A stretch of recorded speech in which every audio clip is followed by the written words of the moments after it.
Em 90 segundos tu não faz nem um miojo, mas eu te ensino as matérias que tu tem até nojo. Então senta aí e começa a quebrar ATP pra ter energia pra tua mente processar e entender que a probabilidade de você ir bem no Enem tá ligada direto aos meus raps também. Então começa com humanas, só sei que nada sei, mas sei que saí da vida e pra história eu entrei. Se o clima esquenta e tua caneta falhou, fica tranquilo, a esfera dela dilatou com calor. Eu sou flúor com oxigênio, dá pra completar, evoluir melhor que o Darwin poderia imaginar. Se tinha uma pedra no caminho, pode crer que eu já chutei absoluto no rap. Eu nasci pra ser rei, criei uma sociedade aos modelos de Durkheim. O mecanismo dela própria é que diz pra onde vai minha inspiração. Thomas Edison dizia: é 1% e o restante o trabalho que faz. Então senta o rabo aí que eu vou te ensinar. Sometimes rap is the best way to learn, rapá. Eu não compreendo, pero não puedo hacer. É só estudar e ouvir as dicas que eu dou pra você. Confere suas respostas e faz tudo com calma. Manda bem na redação, faz do fundo da alma. Esse é o tópico frasal, ainda tem argumentação. E a resposta pra você eu deixei na conclusão. Se tá nervoso, se acalma pra mandar bem. E se liga nos vídeos que eu te preparo pro Enem.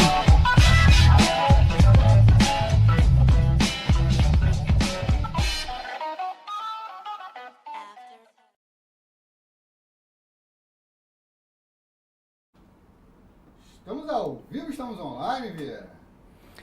Fala galera, fala indivíduos, fala alunos do ProEnem, sempre um prazer inenarrável estar com vocês mais uma vez, mais uma noite, para dar início à nossa semana de revisão. A gente hoje vai estar numa semana especial aí, em que os professores vão estar revisando os temas que a gente trabalhou nas últimas aulas, né? Então toda essa semana vai ser uma semana de revisão. Então você que se perdeu, você que deixou acumular matéria, você que de alguma forma quer ter um momento, né, de revisão, de fazer questão, fazer exercício, para ver se está acompanhando de forma bacana aí os conteúdos, chegou o seu momento, chegou a sua semana, tá? Então a gente inicia aí uma jornada revisional para vocês ao longo dessa semana. Na semana que vem a gente volta com os conteúdos para a gente poder terminar essa matéria aí, para a gente poder começar o nosso reta final, tá bom? Mas não vou me enrolar muito não, para a gente poder ter bastante tempo, para poder aproveitar bastante. Separei algumas questões para vocês que abordam as temáticas das nossas últimas aulas de sociologia, né? Aulas que a gente trabalhou sobre política, sobre direitos, sobre cidadania, sobre direitos humanos, e a gente vai falar sobre tudo isso hoje aqui,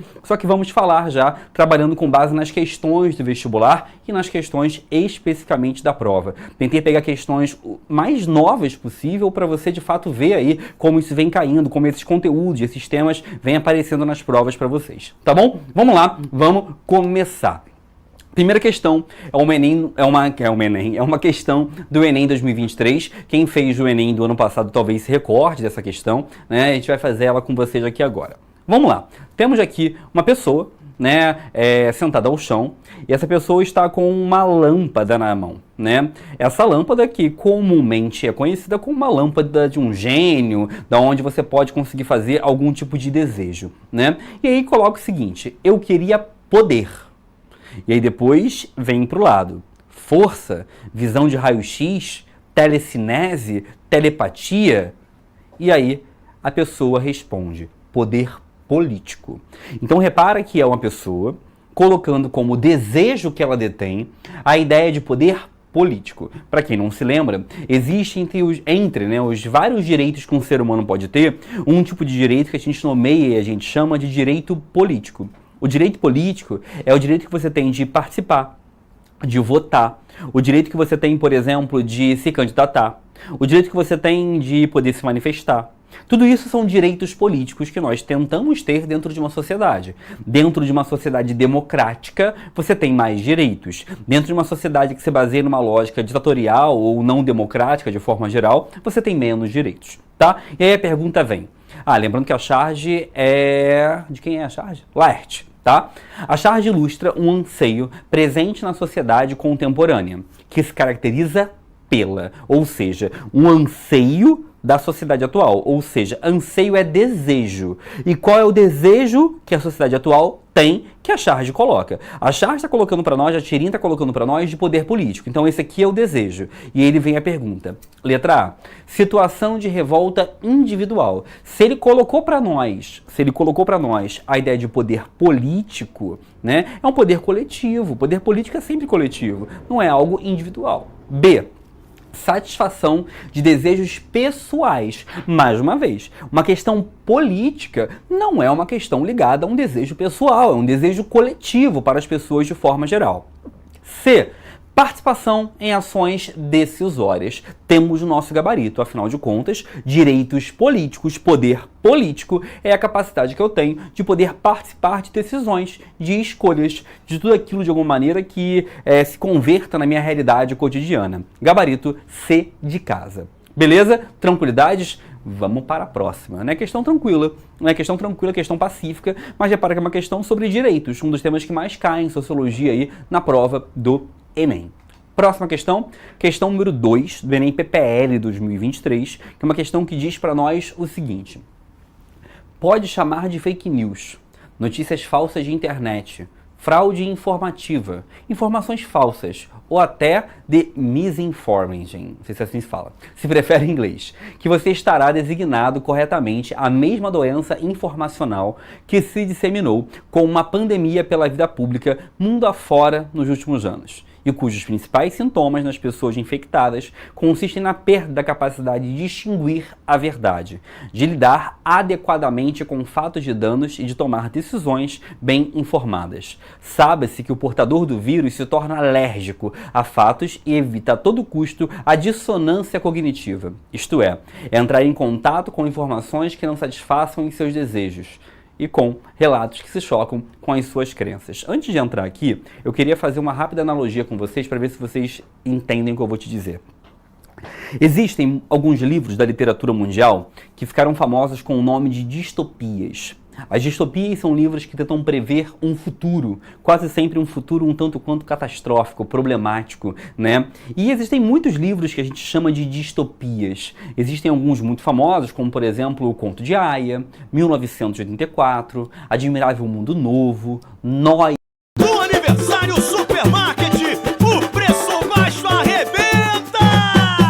Creme Crack, água e sal ou maisena Renata 170 gramas 1,49. Creme Crack Richester 170 gramas 2,89. Rosquinha Rancheiro 300 gramas 2,99. Biscoito recheado Chocolícia no Superclube 3,99. Biscoito recheado Oreo no Superclube 2,99. Biscoito recheado Cookies Todd 1,79. Batata Pringles no Superclube 8,99.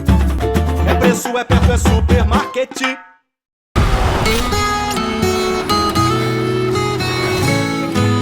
Aê, juntos nessa estrada, a vida no campo, no sol, na chuva, não tem parada. Aê, boiadeiro eu sou, sempre estou contigo por onde eu for. Chegou a picape que nasceu para o campo. Nova Maroc V6, carregada de força bruta. Volkswagen. Pelo contrário, nunca as pessoas tiveram tanto acesso à informação como tem hoje através da internet, de livros, de por aí vai. Mas as pessoas recebem tanta informação que elas não sabem mais filtrar o que é verdade ou não, o que é útil ou não. Então, quando você coloca aqui para o texto, beleza? No texto ele fala o seguinte, que hoje em dia existe no mundo fake news, notícia falsa, fraude, e tudo isso daqui são informações que de alguma forma se tornaram como se fosse um vírus. As pessoas estão sendo contaminadas por uma lógica onde elas não conseguem mais perceber o que é verdade ou o que não é. Tá? Pergunta: qual é a consequência do fenômeno apresentado no texto para a vida? Ou seja, as pessoas que começam a acreditar em notícias falsas, em fake news a todo tempo, qual é a consequência que isso gera? Letra A: prática de censura. Claro que não. A consequência não é censura, pelo contrário, só existe fake news porque não existe um processo de censura, onde existe uma liberdade para as pessoas muitas vezes falarem barbaridades mesmo sem serem algo verdadeiro. B. Distorção da realidade. Essa é muito mais simpática, porque as pessoas que vivem uma vida baseada em informações falsas, baseada em notícias falsas, baseada em fake news, em fraude informativa, essas pessoas estão distorcendo a realidade. Caiu o passador, gente. Essas pessoas estão distorcendo a realidade, ou seja, essas pessoas estão olhando para o mundo, olhando para a realidade ao redor de forma amplamente distorcida, tá bom? Letra C. Manifestação de cidadania. Gente, fake news não ajuda ninguém a se tornar um cidadão. D. Regulamentação das condutas. É o que deve acontecer no futuro. Você começar a regulamentar, mas hoje em dia ainda não existe uma regulamentação efetiva para esse processo. Letra E.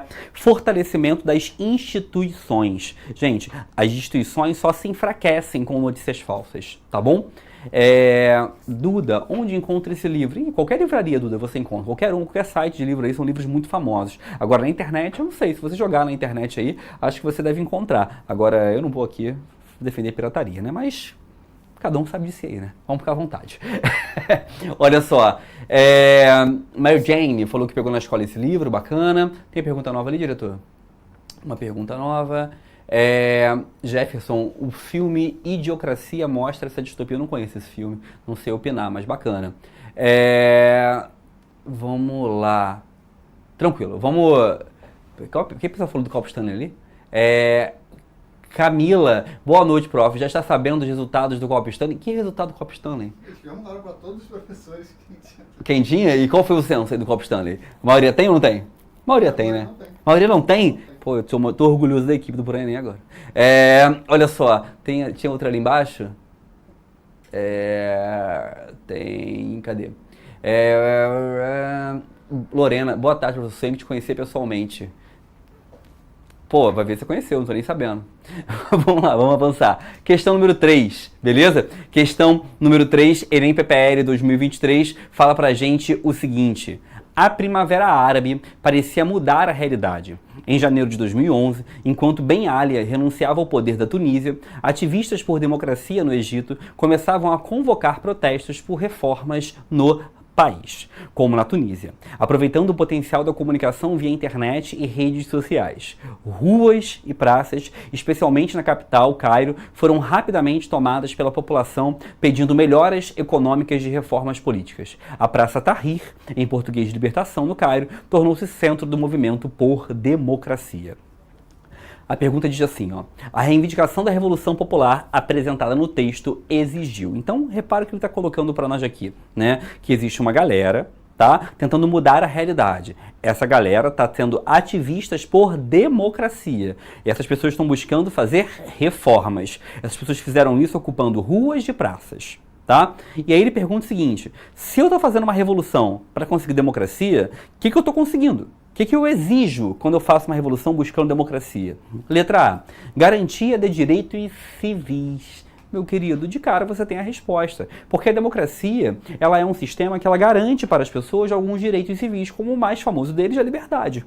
Tá? A liberdade, ela é um direito civil, um direito dos indivíduos, da civilidade. Se eu luto por democracia, eu luto para que as pessoas tenham direitos civis. O gabarito vai ser letra A. B, controle da crença religiosa. Claro que não, as pessoas não estão se manifestando para que exista uma censura à religião. C, mudança na cultura islâmica. Veja bem, gente, é claro que se você muda a realidade política desses países, você está mudando um pouco da cultura deles, mas não em relação à questão religiosa, o foco não era religioso. D, domínio de militantes radicais. Pô, gente, será que pedir democracia é radical? Né? Pedir democracia acaba sendo algo até meio óbvio dentro de um contexto de busca de liberdade. Letra E, defesa de estados autocráticos. Autocracia é quando existe um governo que governa sem participação ou sem interação popular. Não é o caso aqui, eles estão defendendo estados democráticos e não autocráticos, tá? Gabarito, letra A. De boas, tranquilo, vamos avançar, vamos fazer mais uma. Questão também do PPL 2023, que fala pra gente o seguinte, lê comigo aí. A concepção tecnocrata está associada à fé em mercados, não necessariamente no capitalismo livre, laissez-faire, mas uma crença mais ampla de que mecanismos de mercado são os principais instrumentos para alcançar o bem público. Esse modo de pensar é tecnocrático, no sentido que esvazia o discurso público de argumentos substantivamente morais e questões ideologicamente contestáveis, como se fossem assuntos de eficiência econômica, domínio de especialistas. A verdadeira divisão, argumentaram eles, não era mais de esquerda versus direita, mas aberto versus fechado. Isso insinuava que os contrários à terceirização, tratados de livre comércio e fluxo de capitais, irrestritos eram pessoas de mente fechada, não de mente aberta. Eram tribais e não globais. A crítica ao modelo de pensamento apresentado no texto fundamenta-se na... E aí a gente tem que olhar uma coisa aqui, tá? Tá se colocando aqui um tipo de pensamento no texto, que é um tipo de pensamento que ele está colocando como tecnocrata. né? Um pensamento que acredita que técnicos, né, pessoas evidentemente burocratas, vão organizar o processo de mercado, o processo econômico. Tá? E aí a pergunta fala pra gente o seguinte: esse modelo fundamenta-se em quê? Ou seja, o que garante esse modelo a vir a existir? O que garante que esse modelo venha a acontecer? Letra A, sistema financeiro. Meu querido, a letra A, ela não pode ser por uma questão muito simples, tá? Quando eu falo de uma questão ligada a sistema financeiro, eu estou colocando que existe uma realidade em que as questões econômicas é que são baseadas para esse tipo de lógico. Mas olha o que o texto fala para a gente aqui, ó. Esse modo de pensar é tecnocrático, no sentido que esvazia o discurso público de argumentos substantivamente morais e questões ideologicamente contestáveis, como se fossem assuntos de eficiência econômica. A verdadeira divisão, argumentam eles, não era mais política, de esquerda versus direita, mas aberto versus fechado. E se insinuava que os contrários à terceirização, né, tratados de livre comércio e fluxos de capitais e restritos eram pessoas de mente fechada. Então repara que ele está colocando para nós, né, dentro desse texto, uma lógica que o ponto não é só econômico, né, que existe um envolvimento aqui ligado ao envolvimento de participação, de envolvimento dos indivíduos dentro desse processo, tá? Então não é uma relação de troca, não é uma relação somente diplomática e muito menos de produção, porque ele nem falou de produção. É uma questão política, né? É uma questão de envolvimento político, de escolha política que um Estado vem a deter, tá? Por isso, a letra B. Deixa eu responder perguntas do pessoal ali. Tem ali, diretor, pergunta. Aurenil, questões muito boas. Valeu, Aurenil.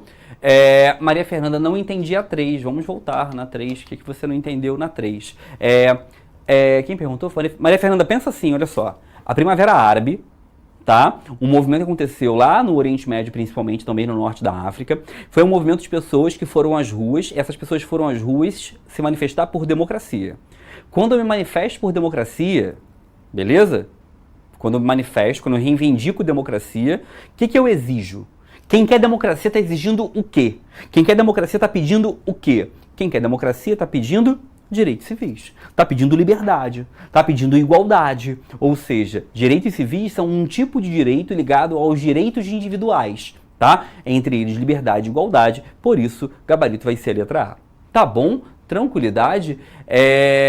Vamos lá, a 4, agora é a 5. Questão 5, vamos lá. Lê comigo aí. Negar o pedido por dinheiro indispensável para necessidades pessoais ou comprar bens usando o nome da pessoa sem consentimento dela. Ameaçar o corte de recursos dependendo de atitudes pessoais, esconder documentos ou trocar senhas do banco sem avisar. Ou ainda, proibir a pessoa de trabalhar ou destruir seus pertences. As histórias são comuns, mas às vezes não são reconhecidas como abuso, mas é uma das 5 formas de conduta contra a mulher previstas na Lei Maria da Penha. O texto apresenta tipos de conduta sujeitos à punição, conforme previsto na Lei Maria da Penha, porque consistem em formas de... Gente, olha pra cá. Tá falando aqui, né, de um tipo de violência que a mulher pode vir a sofrer, que é uma violência que vai muito além da violência física. É um tipo de violência ligada a uma violência patrimonial. Como assim violência patrimonial? Uma violência ligada ao patrimônio financeiro e econômico da mulher. Trocar senha de banco, beleza? Cortar recursos, esconder documentos, proibir a pessoa de trabalhar, destruir pertences. Isso aqui eu estou fazendo que a pessoa perca, né? Tem uma perda aí de uma realidade econômica. A gente chama isso na sociologia de violência patrimonial. Existe violência física, a agressão corporal, existe uma violência simbólica, que é uma violência verificada à exclusão, à negação, ao silenciamento, mas também existe um tipo de violência ligada aos bens. Essa violência ligada aos bens é chamada de violência patrimonial, violência ao patrimônio, aquilo que me pertence. Isso pode ser para tudo. O meu carro é um patrimônio, o meu celular é um patrimônio, a minha televisão é um patrimônio. Se alguém de alguma forma tira isso de mim ou impede que eu tenha acesso a essas coisas,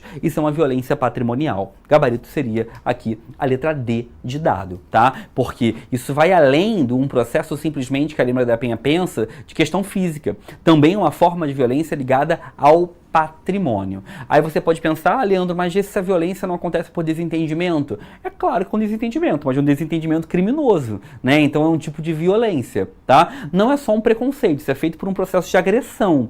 E muito menos a gente pode falar que é só um desvio. Não, é um crime, tá? Então não é somente um desvio. Gabarito vai ser violência patrimonial, tá bom? Tem mais, diretor, ali pra mim, nas perguntas? Vamos lá... Luiz Felipe, professor, você pode dissecar a questão número 9? Calma, vamos dissecar, vamos chegar nela lá, tá? Questão número 6, vamos lá, mais uma questão, olha pra cá.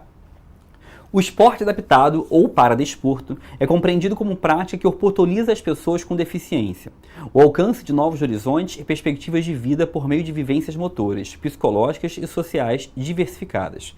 Esse tipo de atividade consiste na possibilidade de prática esportiva para PCD, com modificações relacionadas às regras da modalidade ou à maneira como a modalidade se desenvolve.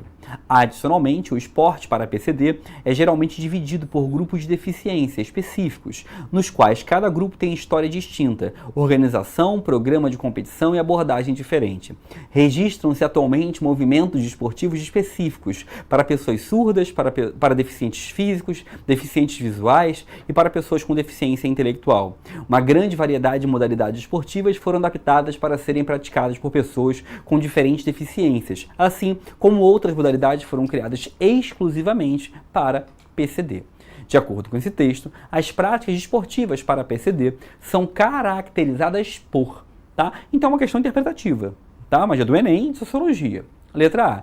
Terem regras flexíveis em função do desempenho dos atletas em cada modalidade. Meu querido, repara uma coisa importante. Quando você fala de regras flexíveis, as regras são flexíveis não pelo desempenho. As regras são flexíveis de acordo com a capacidade de realização das atividades, tá? E não pelo desempenho que eles vão vir a ter. B. Ampliarem perspectivas de vida ao considerar o desenvolvimento integral das pessoas. Gente, a gente está falando de um tipo de atividade esportiva que tem uma função competitiva, mas também tem uma função de desenvolvimento desses indivíduos e de integração desses indivíduos. Então a letra B acaba se adequando muito melhor. Eu realizo um processo de uma prática esportiva para PCD para tentar ampliar a percepção de vidas deles, mas também para desenvolvê-los como indivíduos. Gabarito, letra B de bola, tá? C. Estavam voltadas para o estímulo à competitividade. Gente, você não faz uma questão, uma atividade como as Paralimpíadas pensando simplesmente em competição. Competição é um detalhe, tá? Além da competição, existem outras coisas por trás daquele momento. D.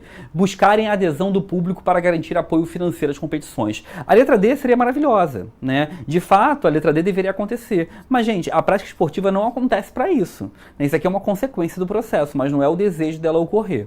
Letra E. Serem organizadas sem distinção para grupos. Claro que não, gente. O texto falou pra gente que tem distinção para grupos de acordo com os processos de deficiência. Gabarito, letra B de bola, tá?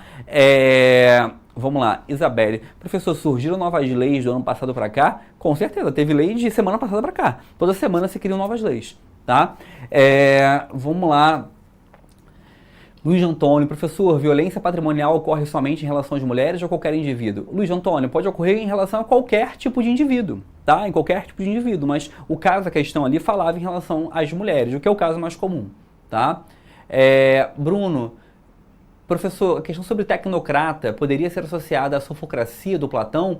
Não, porque sofocracia vem do governo dos sábios. Tecnocrata vem do governo dos técnicos, aquele que aprende um tipo de regra ou de ordenamento específico, tá? Vamos lá. Isabelle, professor, você acha que existe alguma lei nova que o Enem deve abordar? Não, porque o Enem está pronto já. O Enem ele é feito com certa previsibilidade e o Enem não quer cobrar de você questões ligadas a um processo de atualidades tão marcado pelo processo, por exemplo, de elaboração de leis. O Enem pode trabalhar com grandes debates jurídicos, como, por exemplo, lei de proteção de dados, as leis ambientais e por aí vai, mas não uma lei específica que tenha sido criada, tá bom? Vamos lá, vamos avançar, vamos para a próxima, que era o texto da questão 6, tem gente que vai voltar ali, ó, printa aí, texto da questão 6, e vamos para a questão 7.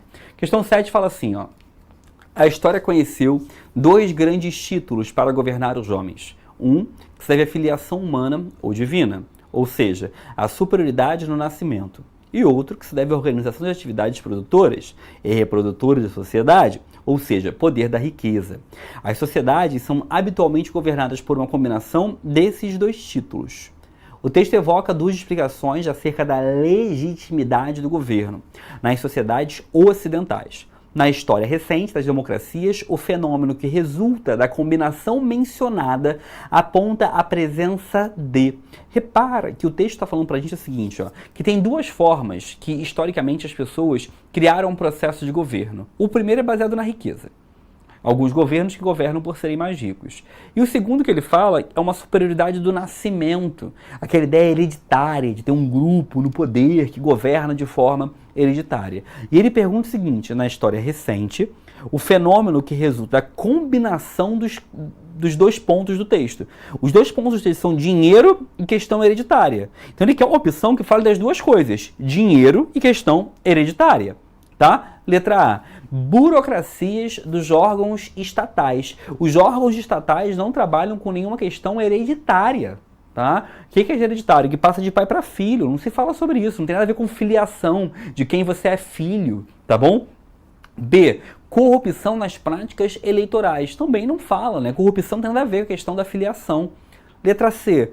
Oligarquias nas casas legislativas. Boa questão essa, é questão difícil, tá? É letra C a resposta, né? Por quê? Porque existe nas democracias, como ele coloca aqui pra gente, né, nas democracias contemporâneas, existe um processo muito comum de algumas oligarquias que vão passando de pai para filho ao longo do tempo, e essas oligarquias, por terem poder financeiro, acabam gerando um processo de controle governamental. Por isso que é tão comum algumas famílias que passam geração após geração e os filhos continuam na política.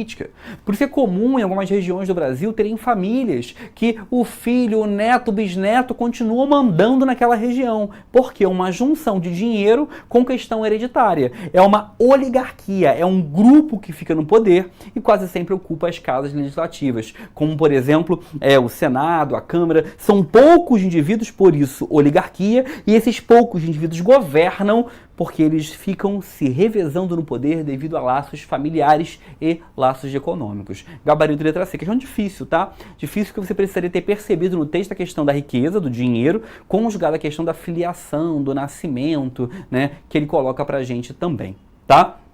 Letra D, degradação de estruturas fiscais, ele nem falou sobre questão de impostos, questões fiscais. E letra E, partido, ele nem falou de questão partidária, também não pode ser essa, tá bom? Questão número 8. A questão número 8, ela tem uma imagem. Nessa imagem ele coloca o seguinte: lua de mel, tensão, agressão. Lua de mel, tensão, agressão. E assim ele vai. Lua de mel, agressão, tensão, até o momento que vem lua de mel, agressão, tensão, morte. Ou seja, o que se coloca aqui é um ciclo que vai se repetindo e termina com uma coisa que é a morte. Tá? E aqui tem uma legenda que ele coloca, que a lua de mel é um momento de carinho, a tensão é um momento de humilhação e a agressão é um momento de agressão física ao indivíduo. Ele pergunta o seguinte: o ápice da ilustração se traduz por uma conduta social caracterizada pela, ou seja, o que ele quer perguntar para você aqui é em que contexto isso daqui acontece. Letra A, cultura do cancelamento. Gente, ninguém falou de cancelamento, de cancelar ninguém aqui, tá? E o cancelamento não tem nada a ver, não tem nenhuma lua de mel no cancelamento. Letra B, prática do feminicídio. Boa. A letra B é simpática, né? Simpática, veja bem, gente, por favor, feminicídio não é nada simpático. Simpática em relação à resposta, tá? Por quê? Prática do feminicídio é um processo que, normalmente, os casos de feminicídio se dão em relações onde o agressor conhece a vítima e tem uma relação para com essa vítima. E aí existem momentos bons, que ficam momentos tensos e que geram agressão. E esse processo ele vai se repetindo até que um dia causa a morte da pessoa que foi agredida, tá? Então é uma prática do feminicídio. Feminicídio, tá bom? Alguém falou assim, eu entendi Luísa Mel. Não, não é Luísa Mel não, gente, é lua de mel. Tem pergunta, diretor, para mim ali?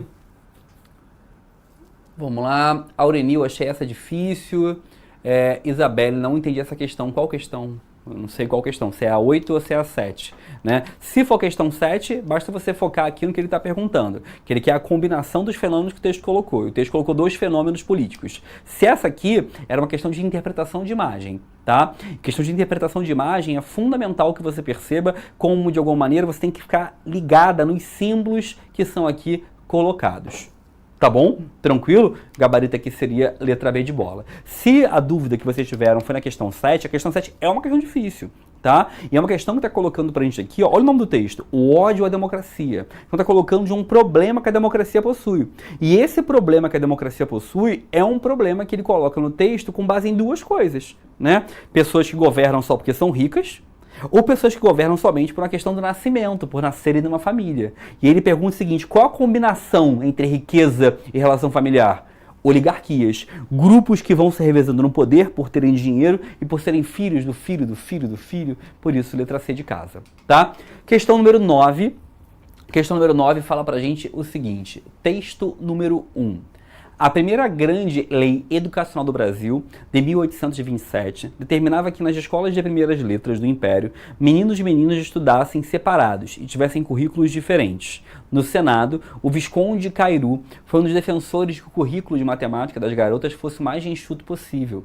Nas palavras dele, o belo sexo não tinha capacidade intelectual para ir muito longe. Sobre as contas, são bastantes os 4 espécies que não estão fora do seu alcance e lhes pode ser de constante uso na vida. Então repara que o texto 1 está dizendo de um cara, um senador, que falava que as mulheres deviam aprender coisas mais básicas, que as mulheres não tinham condições de aprender o que precisavam aprender.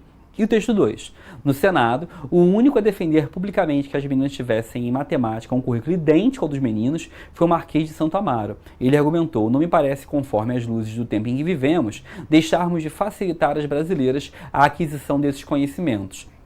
A oposição que se manifesta não pode nascer sendo o arraigado e péssimo costume em que estavam os antigos, os quais nem queriam que suas filhas aprendessem a ler. Então o texto 2 mostra um cara que está mostrando uma época em que só ele foi favorável às mulheres de estudarem. Tá? Só ele. E aí a pergunta fala, os discursos expressam pontos de vista divergentes, respectivamente pela oposição entre. Então no texto 1 tem um cara falando que as mulheres não têm que estudar, no texto 2 tem um cara falando que as mulheres deviam ter acesso aos estudos. Tá? E aí ele pergunta qual é o processo de oposição divergente, qual é a divergência entre eles. E aí vamos lá, letra A, liberdade de gênero e controle social. Gente, tem liberdade de gênero no primeiro texto? Tem um processo de liberdade quando eu falo que as mulheres não podem ou não devem estudar? Claro que não, né? B, equidade de escolha. Equidade é igualdade. Tem um processo de igualdade quando eu coloco, por exemplo, quando eu gero, por exemplo, uma ideia de que as mulheres não podem estudar? Claro que não. C, dominação de corpos e igualdade humana. Perfeito, porque no primeiro texto você está dominando o corpo das mulheres, não deixando que elas estudem, e no segundo ele quer gerar uma ideia de igualdade, onde as mulheres deveriam aprender a ler. Gabarito, letra C de casa, tá? Tem pergunta ali, diretor? Tranquilo, vamos lá, vamos seguir. Vamos para a questão número 10, a nossa saideira do dia de hoje, que fala assim, ó. A morte de um homem negro em Minnesota, nos Estados Unidos, causou uma onda de indignação depois de divulgação de um vídeo que mostra um policial branco ajoelhado no pescoço dele. Nas imagens, um homem identificado como George Floyd, 40 anos, reclama e diz repetidamente, não consigo respirar. Esse acontecimento motivou uma série de movimentos organizados de pressão por ações governamentais de combate a, tá? Então, assim, o caso do George Floyd nos Estados Unidos, o que ele gerou? Tá? Ou seja, gerou um combate ao quê? Letra A, pobreza extrema. O problema era a pobreza? Não. O caso que o texto coloca não é um caso ligado à pobreza. B, prática xenofóbica. Xenofobia é aversão ao estrangeiro, aversão ao que vem de fora. Aqui foi um caso de xenofobia? Também não. C, intolerância política. Por mais que você possa até dizer que também existe uma intolerância política aos negros nos Estados Unidos, o caso da morte do George Floyd não tem a ver com questão de intolerância política, tá? Letra D, discriminação racial, que é a resposta. O caso do George Floyd é um caso de discriminação racial por parte de um agrupamento social, uma parte da sociedade que ainda se entende como sendo superior para a questão da etnia, da racialidade, por aí vai. Gabarito, letra D de dado. Beleza, galera? Revisamos alguns pontos aí, algumas questões, tá? E a gente volta, né, daqui a pouquinho, quando for 6h30, a gente regressa, mas para fazer revisão de filosofia no caso, tá? Abraço, até mais! Assista nossas aulas a hora que você quiser. Vem com o Pro, o cursinho online que mais aprova no Enem. Assine em proenem.com.br.